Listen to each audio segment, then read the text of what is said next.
किसी ने या हमने ये भाव नहीं रखना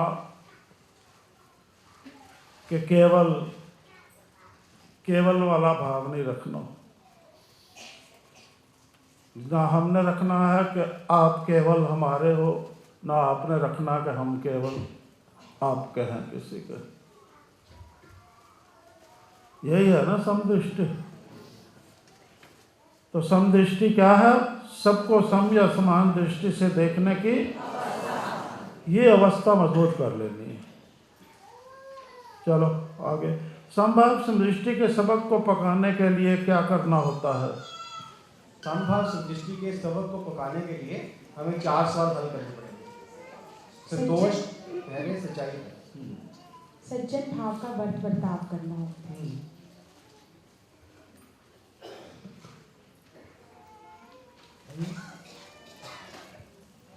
समभाव समदृष्टि के सबक को पकाने के लिए संतोष, धैर्य, सच्चाई, धर्म के सवाल हल करने होते हैं। समभाव समदृष्टि को पकाने के लिए हमें 4 सवाल अपने जीवन के हल करने होते हैं। संतोष, धैर्य, सच्चाई और धर्म। गुड। क्या करना होता है? सम, संतोष, धैर्य, सच्चाई, धर्म, ये सवाल हल करने होते हैं। क्या करना होता है?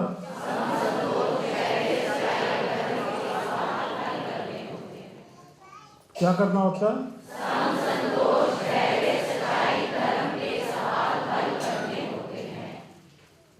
पक्का? पर सम का तो कोई सवाल नहीं, सवाल तो 4 ही हल करने होते हैं। नहीं? 4 सवाल हल करने से क्या होता है? सम सवाल नहीं है, सम अवस्था है। 4 सवाल हल करने से सम अवस्था बनती है।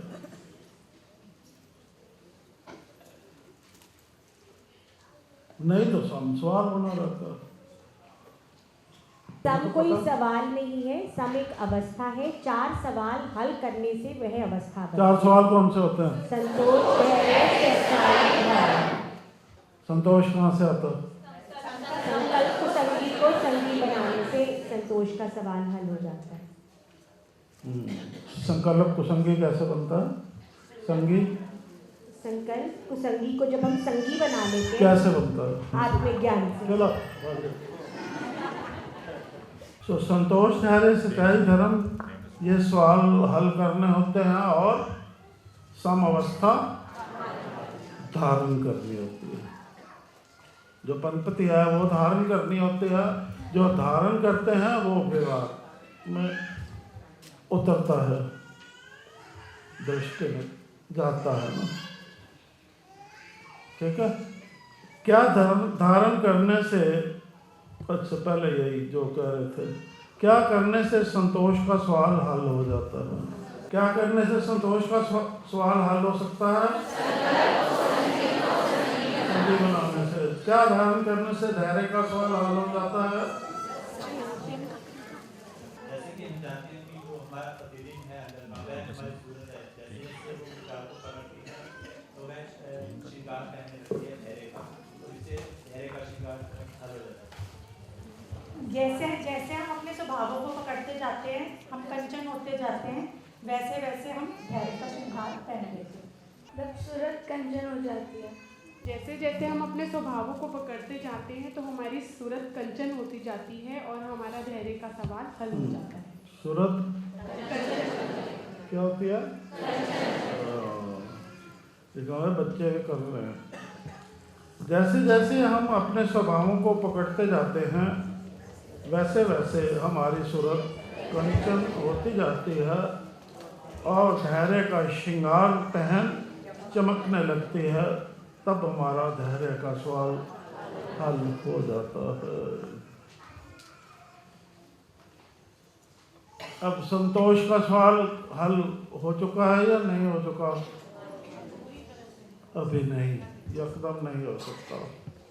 धैर्य का सवाल हल हो चुका है या नहीं हो चुका, ये अपने आप को देखना है। निरीक्षण करना है अपना घर जाकर और हल करने का प्रयास करना है।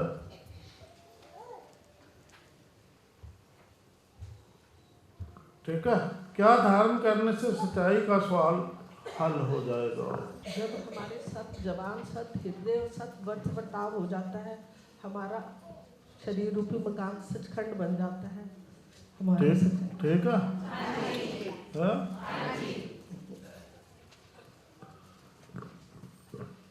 ताली तो बजा दो। क्या बोला था?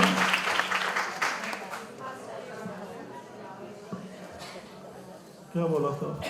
ऐसे बोला था?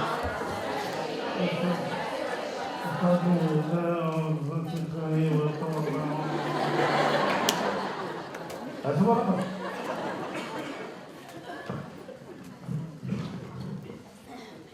तो संकोच से बोलना छोड़ना हर एक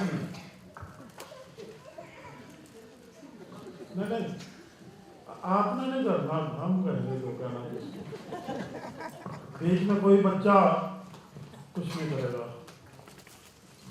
सच्ची बोलचाल, सच हृदय में और सच्ची करते हैं। आप बेटे बोला करो ना, ड्यूटी नहीं है तो बोलो ये ठीक बोल रहे हैं। चलो, सो सच्चाई का सवाल हल जब सच जबान हो जाती है, सच ही हृदय और सच ही वर्ताव होता है, तब शरीर रूपी मकान सचखंड बन जाता है। इस प्रकार सत्य को धारण कर शरीर सचखंड बना लेने से सच्चाई का सवाल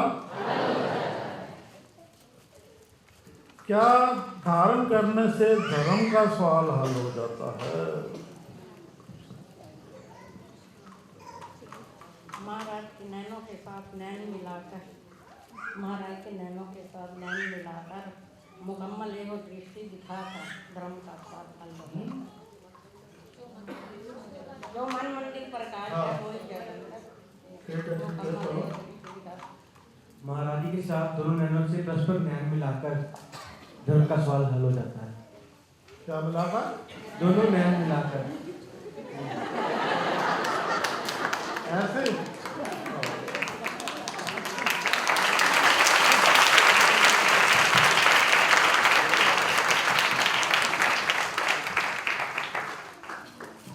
तो सज्जन ताली बजाने में भी कंजूस से कर रहे हैं।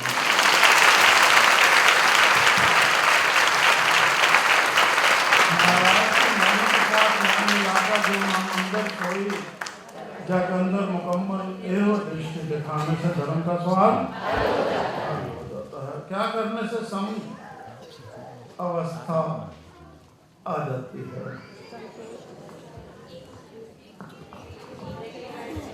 सम सवाल नहीं रहता ना। ओए शाबाश।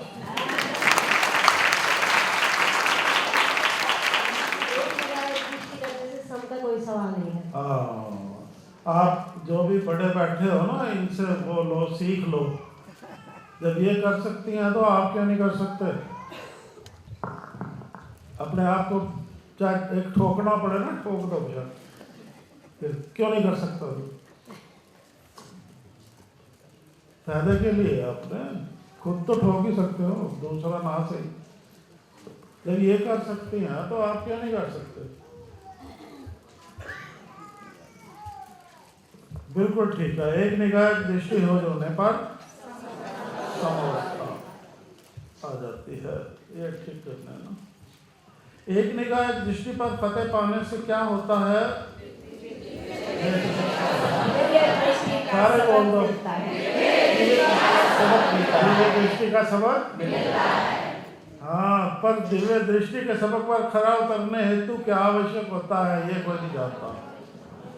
जानते हो? पूछो। कामना जो सब अलग सजनों से पूछो। हमें करना पड़ रहा है क्या? कामना जो सब विकारों की जड़ है, अपनी इंद्रियों पर फतेह पाकर शाम भांड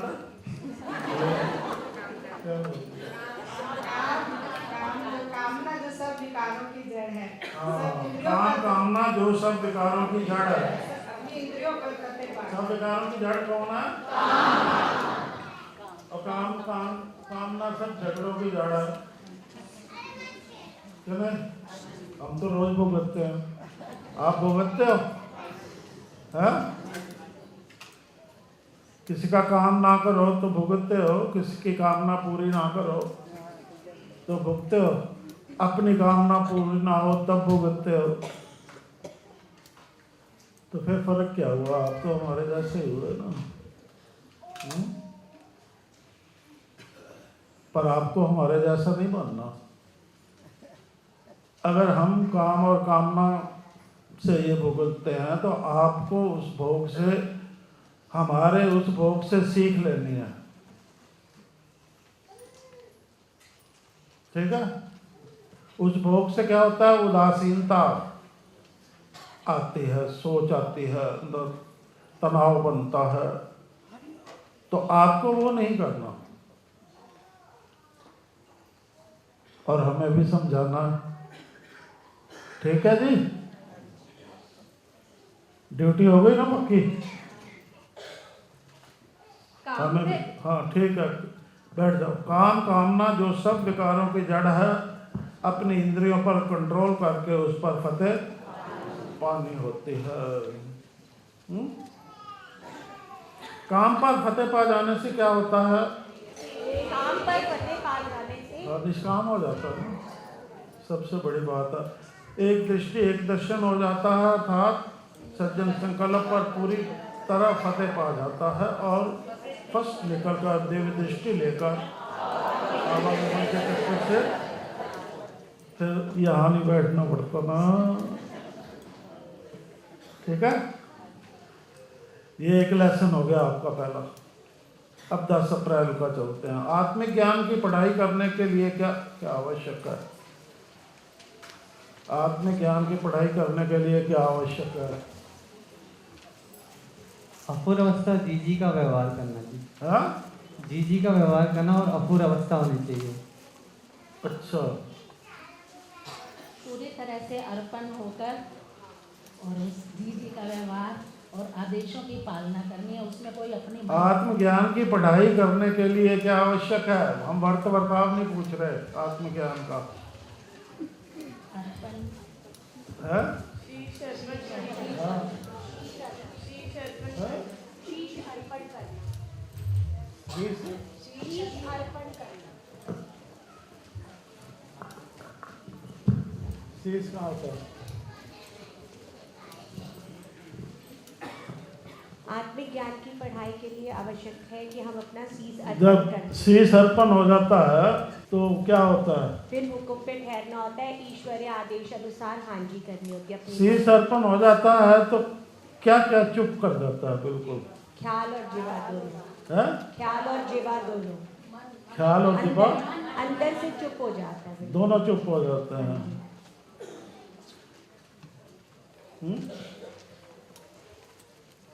जब ख्याल और जीवा तब चुप हो जाते हैं तो किसके साथ जा जुड़ते हैं?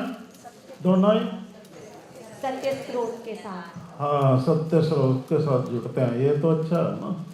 तो तब क्या होता है? तब वहाँ से जो हमें तब सत्य ज्ञान, सत्य बोलते हैं, सत्य व्यवहार करते हैं, सच्चा ही प्यार करते हैं, नहीं? सत्यता से आत्मिक ज्ञान की पढ़ाई करने के लिए क्या आवश्यक है? सत्य आत्मनिरीक्षण करना।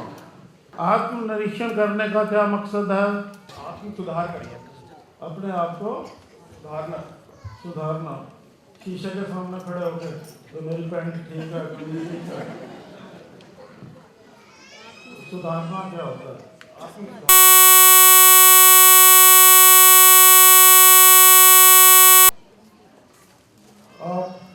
आत्म सुधार करना जी।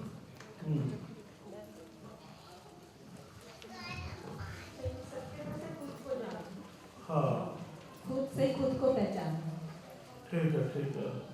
आत्मनिरीक्षण का क्या मकसद है? सत्यता से खुद को जानना कि मैं परमार्थ में ठीक चल रहा हूँ या नहीं। परमार्थ और स्वार्थ दोनों में आएगा, ठीक चल रहा हूँ या नहीं, ठीक है। संतोष ठहरे सच्चाई धर्म इस रास्ते पर जो कमज़ोरी से चलता है, इसमें सम नहीं आया, क्योंकि वो अवस्था में रहकर ही चला जा सकता है इस रास्ते पर। संतोष धैर्य सच्चाई धर्म इस रास्ते पर जो कमज़ोरी से चलता है, उसे फल रूप में क्या प्राप्त होता है? लड्डू प्राप्त होते हैं, खुशी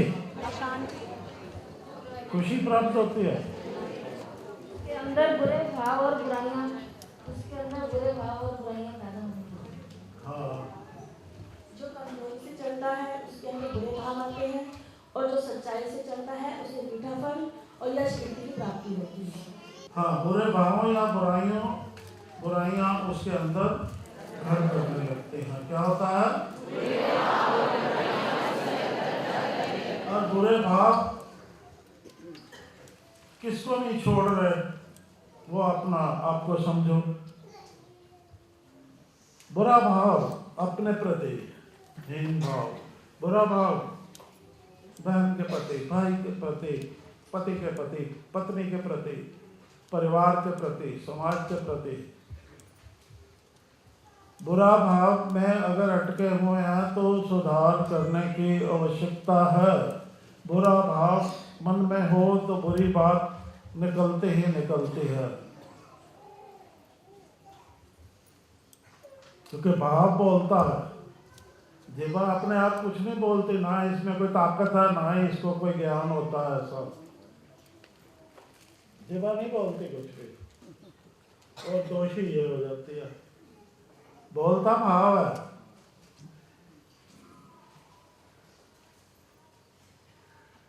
तो इनको क्या करना चाहिए इसके बारे में?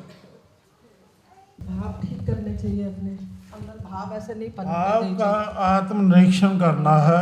जिस वक्त भी किसी के प्रति बुरा भाव मन में आने लगे, उसको 100% वहीं दबा देना चाहिए। समझा देना है, क्योंकि हम सब सज्जन हैं। तो सज्जन के प्रति बुरा भाव हमारे मन में उठे तो खोटा कौन है? और जो खोटा होता है, हम बता रहे हैं, जो खोटा होता है वो ज्यादा शोर मचाता है, बहुत ज्यादा बातें बनाता है, और वो हर बात नकारात्मक होती है। उसमें एक बात भी ऐसी नहीं होती, वो सज्जन कर ही नहीं पाता, क्योंकि भाव से भावुक होकर वो बोल रहा होता है। उस भाव की जो भावना होती है ना, उस भावना को प्रकट करना होता है। तो जिसकी जो भावना होती है और वाणी से प्रकट होती है या आचार से प्रकट होती है, तो उसको उस भावना के अनुरूप फल मिलता ही मिलता है। सबकी भावना पूरी होती है, चाहे अच्छी हो या बुरी हो। तो अगर वो भावना में उतरकर आपके शब्दों में चला गया या स्वभाव में चला गया, तो फल प्राप्ति होगी ही होगी। फल दुख मिलेगा ही मिलेगा। संबंधों में विच्छेद, दूरी होगी ही होगी। दुई द्वेष अंदर पैदा होगा ही होगा। और आपने कसूर कहाँ किया? भाव को भावना में ढलने से पहले समेटने के लिए, सो उसको वहीं शांत कर देना होता है। और ऐसा जो भी कर पाएगा उसका रोना झुकना समाप्त हो जाएगा। वो व्यक्तिगत रूप से सुखी हो जाएगा, पारिवारिक रूप से सुखी हो जाएगा, और संबंध भी ठीक से निभा पाएगा, और परिवारों में हंसी खुशी का वातावरण आ जाएगा। क्या वही चीज हमारे जो परिवारजन है, हमारे जो नज़दीकी है, संसारिक संबंध कुदरत की तरफ से जो बने हैं या बाद में बनते हैं, जो भी है, उन संबंधों पे वो हावी हो जाए और तू मैं तू मैं जिसका कोई अंत ही नहीं है, ना वो हारता है ना वो हारता है, ऐसा हो जाए। चाहते हैं? नहीं चाहते तो फिर हमें समझना होगा।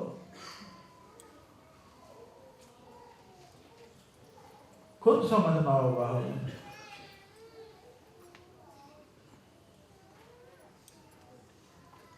क्योंकि हमने देखा है, हम देख रहे हैं, काफी समय से हम देख रहे हैं, इस चीज का पूरा जायजा ले रहे हैं, भाई ये क्या हो रहा है, इसमें क्या होता है। जब दिल और दिमाग तनाव युक्त हो जाता है उस वक्त क्या होता है, हावी हो जाता है, ना शुद्ध रहती है ना बुद्ध रहती है, कुछ भी नहीं रहता, ना इंसान कुछ करने योग्य रहता है ना कुछ कराने योग्य रहता है। ऐसी हालत हो जाती है। ऐसी हालत को जड़ता कहते हैं। तो हम ईश्वर ने जिनको चेतनता बख्शी है उनको जड़ता में धकेल दें तो ये पाप नहीं है, ये ईश्वर के विमुख सामने खड़े होने वाली बात है ना, उसके नीति के विरुद्ध बात है ये, कि हम इनको अचेतन अवस्था में डाल दें अपनी अपने अपने स्वार्थ सिद्धि के कारण। तो क्या होता है, पहले हावी हो जाता था हमारे भी मन और दिल और दिमाग पे हावी हो जाता था। हावी हो के क्या सोच गई, वो गई, वो गई, उसने बुरा कर दिया, उसने बुरा कर दिया, हम कई दफा दिल से नफरत भी करने लग जाते थे। हम नहीं चाहते थे कि वो इंसान हमारे सामने आए और वो चीज़ें सारी हमारे सामने एक रंग रूप के पूरा दृश्य बने। पर फिर हमने कहा ये क्या है, ये तो सोच निकम्मी है, नकारात्मकता। ये तो तनाव को युक्त वातावरण को धारण करने वाली बात है, और धारण करके उसको व्यवहार में लाना, उससे नफरत करना, उससे नफरत करना, ये व्यवहार में लाना होता है धारण करके। तो ये धारण करने योग्य है ही नहीं तनाव, तो हम क्यों बीमार होना चाहते हैं, हम क्यों विकृत होना चाहते हैं इसको धारण करके। फिर तरीका बदलना पड़ा। जैसे ही जैसे ये परिस्थितियां सारी सामने आती हैं तो उस वक्त युक्ति भी सामने आती है, क्योंकि सत्वस्तु के कुदरती ग्रंथ का प्रवाह नित्य चल ही रहा है। तो चलते चलते कई दफा ऐसी युक्ति घर कर जाती है कि सब कुछ ही बदल जाता है। तो क्या हुआ, तनाव आ रहा है, आने दो, पर उनको भी सुमति बख्शे, यही मांगना सच्चे पातशाह जी की नीति है, क्योंकि वो बहुत भुगतते हैं। तो वो आ रहा है, आने दो। वो तनाव आ रहा है, गंदगी गंदगी गंदगी आ रही है, आ रही है, आप क्या कर सकते हैं, वो फेंक ही जा रहा है, तो आने दो, आने दो, उस गंदगी में घुस जाओ और उस हीरा जो है उसमें उसको ढूंढ लो। उसको जैसे ही निकाल के दिल और दिमाग में धारण करोगे, सारी गंदगियां बाहर चली जाएगी, तो नफरत उसके प्रति समाप्त हो जाएगी। वहां ही सज्जन भाव उजागर हो जाएगा उसके प्रति। अरे ये मिलता है, ये आता है, ये करता है, तो करता है, तो उसका अपना पलने का ढंग है। तो हम क्यों उस तनाव को लेकर तनाव युक्त रहें और देखते ही उसी भाव में आ जाएं, और वो गलत होता है। ये भूल होती है, सबसे होती है, हमसे भी हुई है। हम तो स्वीकारने में ही उचित समझते हैं इसको। गलती हुई है तो हुई है, उसको मान लो, क्या है, ठीक है। अब उस गलती का खमियाजा भी हमने बहुत भुगता है, तो वो गलती ना करना ही ठीक है। इस नतीजे पे पहुंचकर एक अच्छा हमें मिल गया रास्ता चलने का, ठीक है कि नहीं। सो नहीं होने देना ये, बुरे भाव या बुराइयां उसके अंदर घर करने लगती हैं। ठीक है, इस रास्ते पर जो मजबूत होकर चलता है उसे क्या प्राप्त होता है, उस पहले बता चुके हैं। उसके संतोष, धैर्य, सच्चाई, धर्म, ये चारों सवाल हल हो जाते हैं। हमारा सत्य यानी यथार्थ क्या है? अमर है मेरी, बोलो,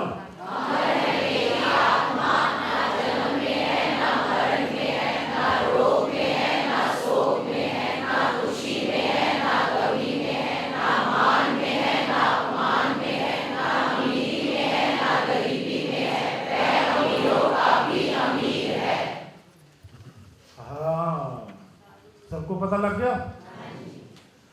आपने बोला और हमें भी पता लग गया अपने यथार्थ का। तो आपने कितना भला किया ना? तो हम धन्यवाद करते हैं आपका। अब इस भलाई को, इस परोपकार को आप अपने परिवारों में भी दो और समाज वालों को भी दो।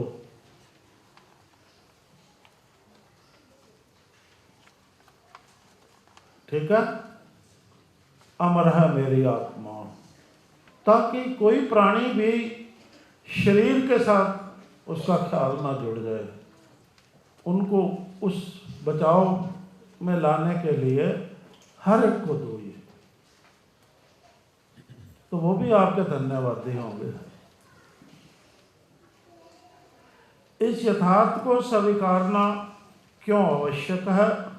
क्योंकि, ध्यान से सुनो आप उत्तर इसका, यही यथार्थ किसकी ताकत है? किसकी ताकत है? ख्याल की। हाँ, हमारे ख्याल की। किसकी ताकत है? इसी के द्वारा हम सीधे रास्ते पर, क्योंकि ख्याल को संगी भी नहीं, संकल्प रहित हो जाएगा, फुर्नों से रहित। शाबाश। अपनी यथार्थता का सत्य स्वीकार लेने पर क्या होता है?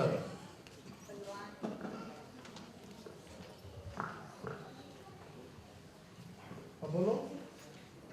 वो तो ऐसे घुमा रही है, अगली बार और सज्जन खड़े करा रहे। हमें हमारी 5 ज्ञान इंद्रियां और 5 कर्म इंद्रियों के बीच में जो रोशनी है, हमें इस बात का बोध हो जाता है कि वे सच्चिदानंद भगवान हम खुद ही हैं। ठीक है, चलो सर। जो इसका मतलब है अपना आपा यानी असलियत ब्रह्म स्वरूप स्पष्ट हो जाता है। क्या होता है? असलियत ब्रह्म स्वरूप, और इंसान निर्भय हो जाता है, और निर्भय होकर ही न्याय संगत इस संसार में विचरता है। हम सुबह कर रहे थे ना, सुबह हम बलवान हो जाते हैं और अपने बता रहे हैं ना, सुबह की बात है।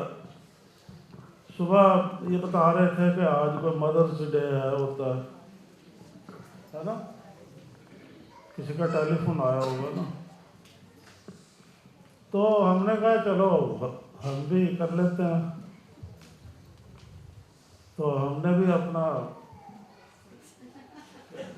है? तो हमने क्या पाया? अरे वो हमने पाया कि हमारी माता तो वही ब्रह्म है जो सबकी माता है, पिता है, सब कुछ है। तो हमने भी बोल दिया मन में है कि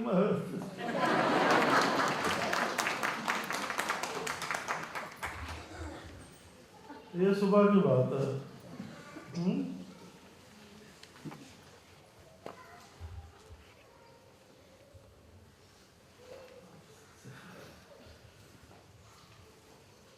इस यथार्थ, चलो ठीक है, अपनी यथार्था का सत्य स्वीकार लेने पर वही सत्य स्वीकारना हो गया ना, कि बाकी तो सब आज हैं कल नहीं है, सब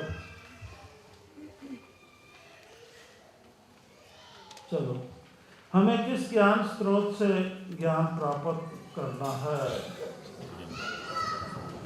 सूरज। हाँ? सूरज। किससे? सूरज। कौन सा सूरज सूरज? है क्योंकि जो हमारे आत्मा जो है वो हमारा सूरज है। भगवान श्री रामचंद्र जी ने उन्हीं किससे बोलो सारे? आत्मा रूपी सूरज से। आत्मा रूपी सूरज कौन है? वही जो भी हमने बताया है। अरे आत्मा रूपी सूरज तो वही है, वो सूरज तो चढ़ा हुआ है ना अंदर, वो सूरज चढ़ा हुआ है, वो डूबता नहीं है। चलो बैठो, शाबाश। जो आत्मिक ज्ञान को स्वीकार लेता है वे फिर किस बंधन से स्वतंत्र हो जाता है? फिर क्या होता है? ज्ञानी लोग उसको अपने बंधन में फंसा नहीं सकते। ज्ञानी, किसी ने गीता पढ़ ली ज्ञानी हो गया, किसी ने रामायण पढ़ ली ज्ञानी हो गया। वो ज्ञानी तो ज्ञानी है, ज्ञान तो वो बोलता जाएगा, जितना मर्जी सुन लो, ज्ञान का क्या है। और सुनने में ही दिलचस्पी पैदा कर देगा सब में। वो सबसे बड़ा गुमराह करने वाला इंसान होता है। जो सिर्फ ज्ञान देता है, अमल की तरफ नहीं ले जाता, वो सबसे बड़ा गुमराह करने वाला होता है, चाहे वो गुरु ही क्यों ना हो, किसी पद पे हो।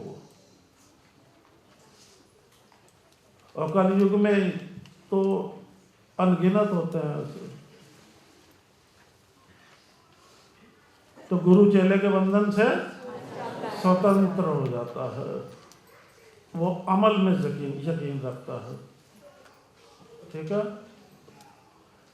भौतिक उपलब्धियों की प्राप्ति से जीवन का असली मकसद हल क्यों नहीं हो सकता? सीधी बात है, वो बंधन से आजाद होता है, ये बंधन मान करती हैं। भौतिक उपलब्धियां क्या करती हैं? क्या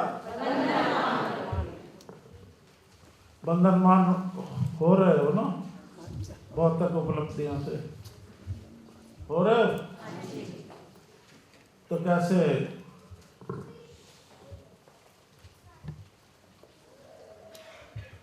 कैसे?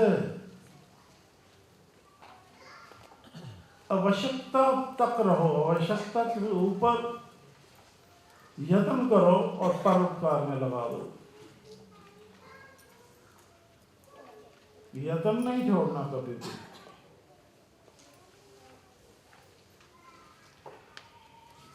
यथार्थ का बोध करने के बाद हमें इस जगत में किस प्रकार विचरना है?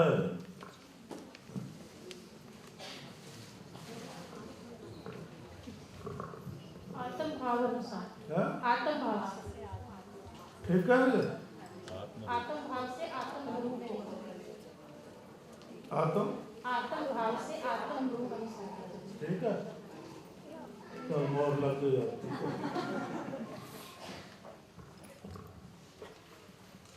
आत्म भाव से विचरना क्या होता है? हर प्राणी के प्रति परमात्मा दृष्टि का वृत्ति रखते हैं।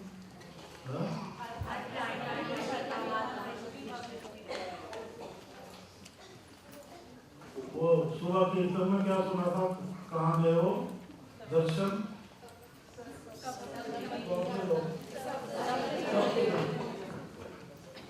सब देख वाले कौन से भाव में विचरते हैं? एकता सिखाई ना उन्होंने। तो आत्म भाव क्या होता है? एकता का भाव होता है। तो आगे ना सप्तद्वीप वाले यहाँ बराबर ही, आप बराबर हो गए उनके से। अगर आत्म भाव पे विचरते हो तो आप तो बराबर हो गए। सप्तद्वीप वाले क्या है? वो भिन्न थोड़ा हमारे से, या हम उनसे कम थोड़ा। तो आत्म भाव से आत्म रूप होकर विचरना सपद्वीप। और सपद्वीप में गगन मंडल में हम रहते हैं। अब गगन मंडल में रहते हैं, रहकर विचरना आत्म रूप हो गया। गगन मंडल में हैं और आत्म भाव भी चल रहा है, हमारा भाव भी चल रहा है। हम गगन मंडल में स्थित है और सकल देव भूमंडल सब वहां भी चल रहे हैं, क्योंकि आत्म रूप वहां स्थित है। अगर हम आत्म रूप में विचरते हैं तो हम गगन मंडल में हमारा ख्याल स्थित है, कोई नहीं हिला सकता। और उसको हिलाने के लिए ऐसे ऐसे सज्जन आपके संग में आते हैं जिनमें बहुत दम होता है हिलाने का, जो हर वो तरीका अपना लगा देते हैं हिलाने के लिए। पर जब वो जो आत्म रूप में स्थित है वो कहाँ हिल सकता है, उनको समझ ही नहीं होती। तो अपना वो क्यों व्यर्थ समय व्यर्थ करते हैं, अपना ताकत व्यर्थ करते हैं, एनर्जी जाया करते हैं ना। जो बेचारा हिल रहा है, गिरने जा रहा है, लुढ़क लुढ़क के चलता है, उसको सीधा कर दो। वो तो इंसानियत है।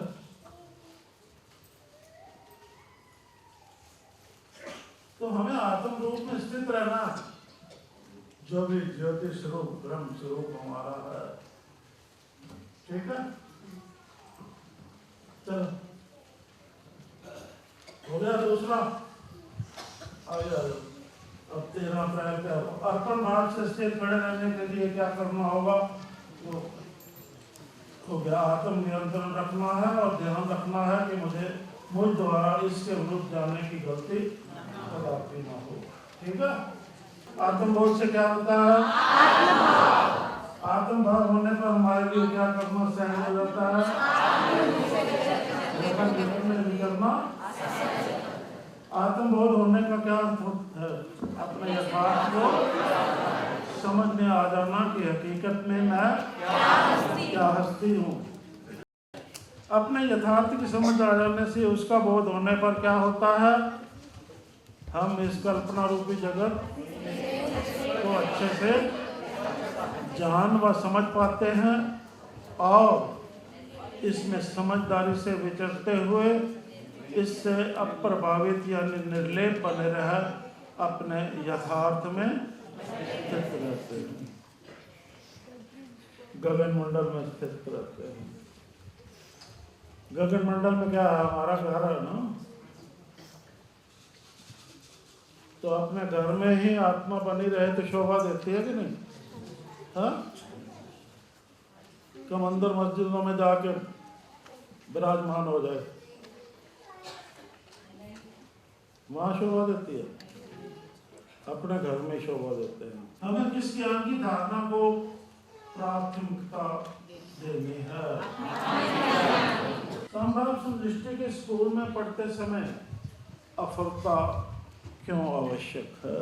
अपूर अवस्था में बैठने से जो ज्ञान हमें प्राप्त हो रहा होता है वो सीधा हमारे अंदर उतरता जाता है और उस पर अमल करना फिर सरल हो जाता है, सहज हो जाता है।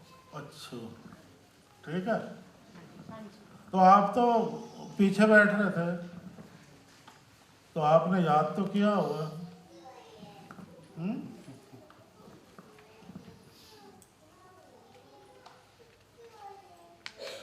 पर अभी तक पूरी तरह इस पर अमल पे नहीं है ना। अमल पे हाँ, नहीं है। अमल का अपना समझते जाना है खुद को, फिर हम आखिर पे वो बताने लगे हैं अमल वाला भी, और जो हम बताएंगे अपना बताएंगे, ठीक है। उसको ध्यान से सुनना और अपनी जांचना करते जाना और फिर घर जाके उस पर अमल करना, वैसा ही बनने की कोशिश करना। अभी तो चल रहा है ना सब, चलो बैठ जाओ।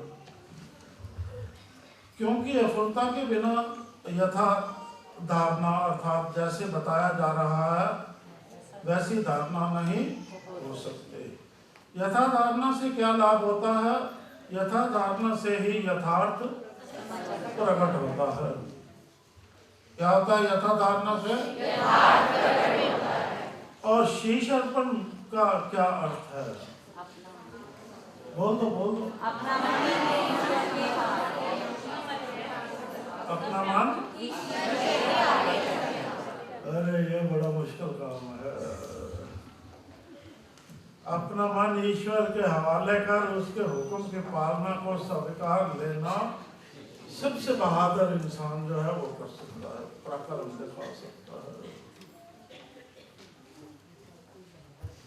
क्योंकि हम देखते हैं, कहने को कहते हैं हमने अपने आप को क्या, अपना मन सब कुछ आपके हवाले कर दिया, और जब हम बात करते हैं तो हम पाते हैं कुछ भी हमारे हवाले नहीं है, प्रति उत्तर आ जाता है ना। तो जहाँ प्रति उत्तर हो तो वहां तो कुछ भी हवाले नहीं है, वो संकेत है यथार्थ का। भाई ये सज्जन क्या कह रहे हैं और यथार्थ क्या है, उससे संकेत मिलता है ना। अपना मन ईश्वर के हवाले कर उसके हुक्म की पालना को स्वीकार लेना। दुख है सुख है कुछ भी मिले, चाहे ये शरीर चला जाए तो भी हुक्म को स्वीकार लेना। ईश्वर कह रहे आ जाओ अब ये करना है तो कोई संकोच नहीं करना, कहो जी हाँ जी, इसको उतारो, शरीर को यहीं छोड़ो और आगे करना शुरू कर दो जो करने को कह रहे। ये बहादुर होता है इंसान, ये हुक्म मानने वाला होता है, ये ब्रह्म स्वरूप में जो स्थित होता है केवल वही कर सकता है, क्योंकि वो अमर है, मेरी आत्मा के सत्य को समझता है। हिम्मत दिखानी है ना, है हिम्मत दिखानी है, सबने हिम्मत दिखानी है। तो ईश्वरीय हुक्म की पालना ना करने का क्या परिणाम हो रहा है जो हम नहीं कर रहे, लड़ झगड़ रहे हैं ना, एक दूसरे को ऐसे ऐसे शब्द बोल रहे हैं ना जो घातक होते हैं।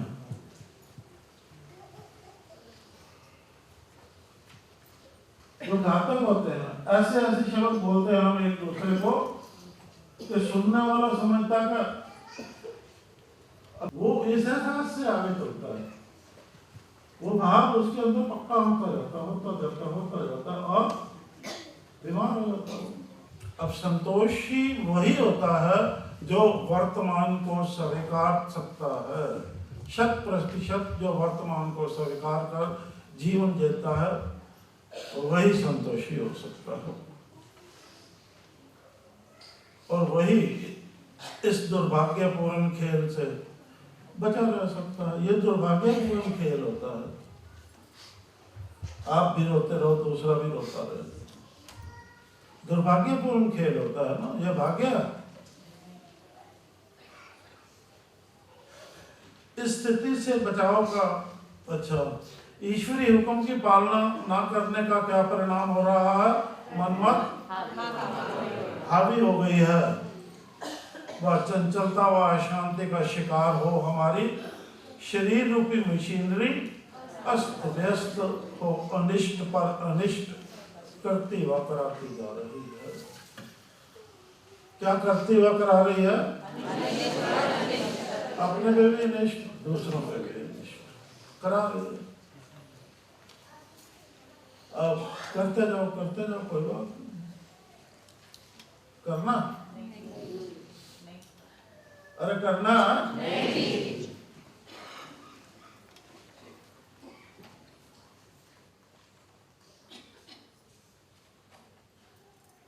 तो अगर अब आपने करा ना तो समझ लो ना मार दो आप सारे। आप में जो एक पौरुष बल होता है वो बल आप खो चुके हो।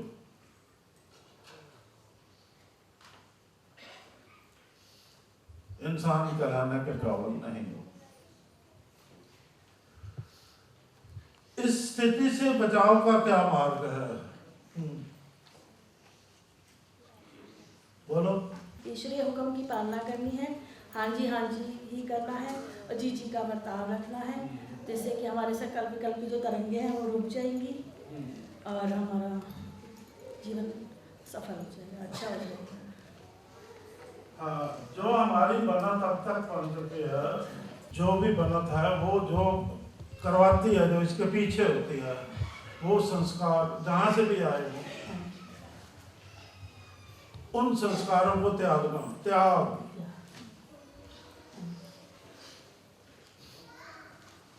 तो क्या है? त्याग।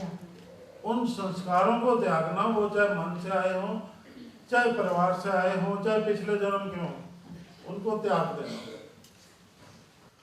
सो मनमत से जो हमारा लगाव हो गया है उसे त्याग कर, उस लगाव को त्यागना। किसको त्यागना? मनमत कहाँ होता है? जब हम अपनी बुद्धि की ना सुन के मन की सुननी शुरू कर देते हैं तो मन हावी हो जाता है और उसके हिसाब से हम जब ध्यान से समझना बात को, जरा थोड़ा ऐसे होने लगे। हाँ, मन कहाँ होता है? मन की वैसे तो कोई होंठ नहीं होती। हाँ जी? मन की कोई होंठ नहीं होती, लेकिन जो हमारे अंदर संकल्प विकल्प की जो तरंगे उठती हैं उससे एक वो बन जाता है। हम पूछ रहे हैं मन कहाँ होता है? हाथ रखो।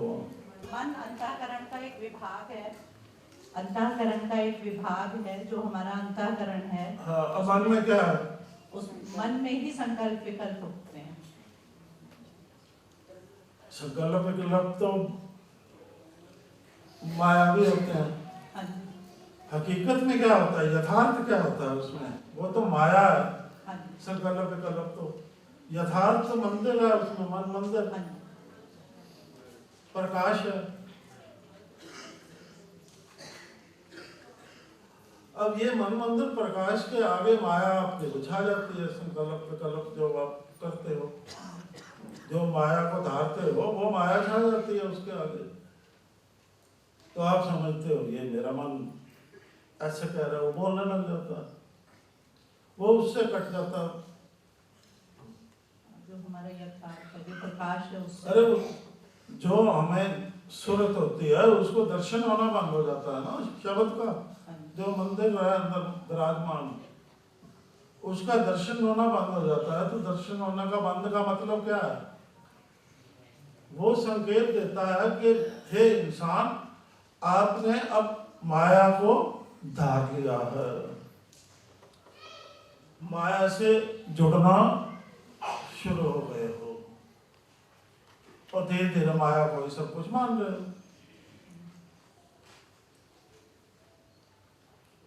तो मंदिर लोप हो गया। मंदिर लोप हो गया तो मन तो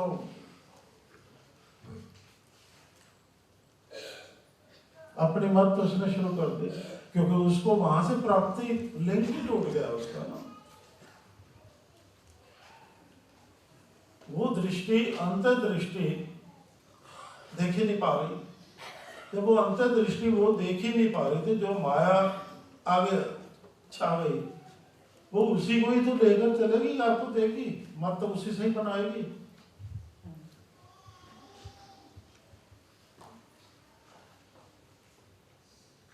क्या नहीं?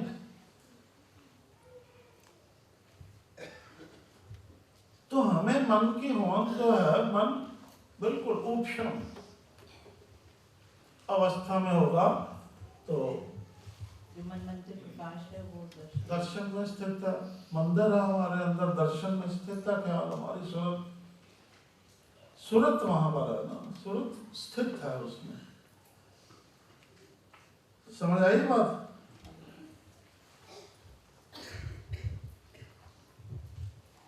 इसलिए इस स्थिति से बचाव का क्या मार्ग है? बैठ जाओ। मन मत से जो हमारा लगाव हो गया है उसे त्याग कर क्या करना है? उस ईश्वरीय हुक्म की पालना को स्वीकार लें, तभी हम अफुर होकर शांति से जीवन व्यतीत कर सकेंगे। तो टाइम लग जाएगा फिर आपका थोड़ा सा। भौतिक हो या आत्मिक ज्ञान, उसे स्मृति में बैठाने का क्या तरीका है? उस ज्ञान को दूसरों तक पहुंचाओ। जो सुना है आगे बोलो, आगे बताओ, आगे बताओ, तो वो आपकी यादगिरी में बैठ जाएगा। अपने संतानों के सम्मुख आत्मिक ज्ञान के अनुसार सत्य धर्म का प्रदर्शन करना क्यों जरूरी है?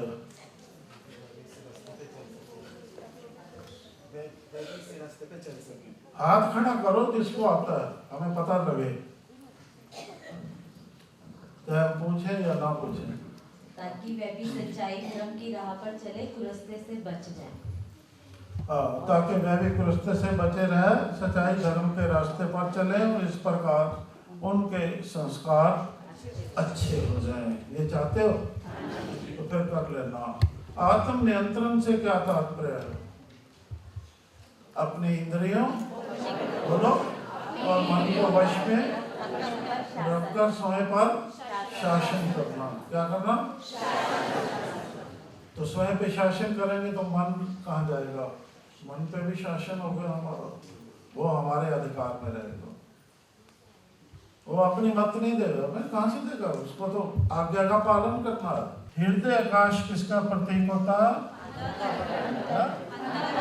हाँ, शाबाश। अंतःकरण को स्वच्छ रखना क्यों जरूरी है?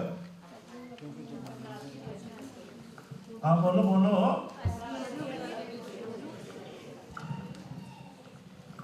तभी हम अपने असलियत स्वरूप को देख पाएंगे ना। हाँ, ताकि हमें स्पष्टता से उसमें विद्यमान, जो अभी बताया था, अपना असलियत स्वरूप निगाह आ सके और हम उसे निगाह में रखते हुए आत्म भाव से इस जगत में विचर सकें, ताकि माया ना छा जाए ना। जो माया रूपी बादल है उसको हटाना। ईश्वर का आदेश पहले कहाँ उतरता है? हाँ, उसकी पालना कहाँ से होती है? हाँ, आप उस पर खरे उतर रहे हो, ये कहाँ से पता चलता है? कर्म से। अब आ गया हमें किसके द्वारे, हम किसके द्वारे पर हैं?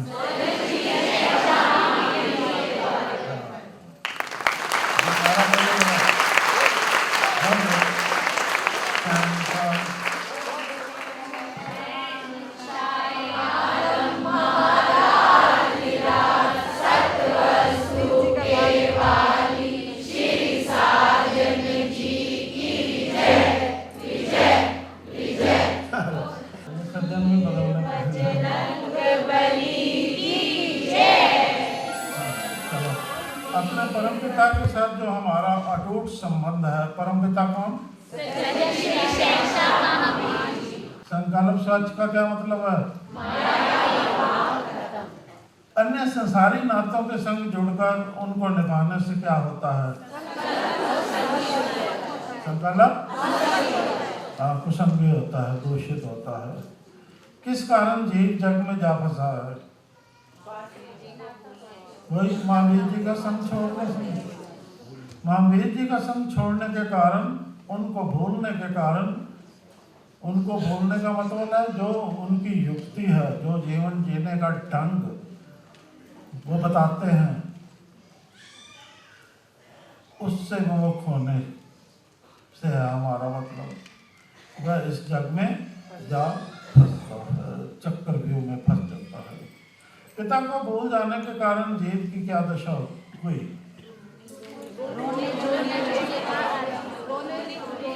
तो चेतन होते हुए भी हम अचेतन होकर विचरते हैं। चेतना शक्ति हमारे अंदर होते हुए भी हम चेतना युक्त होकर विचर नहीं सकते। तो जीव अचेतन दशा को प्राप्त होता है और उन्हें झुकने में जा फंसता है। उसकी इस चेतन दशा का लाभ कौन उठा रहा है? हम क्या आप?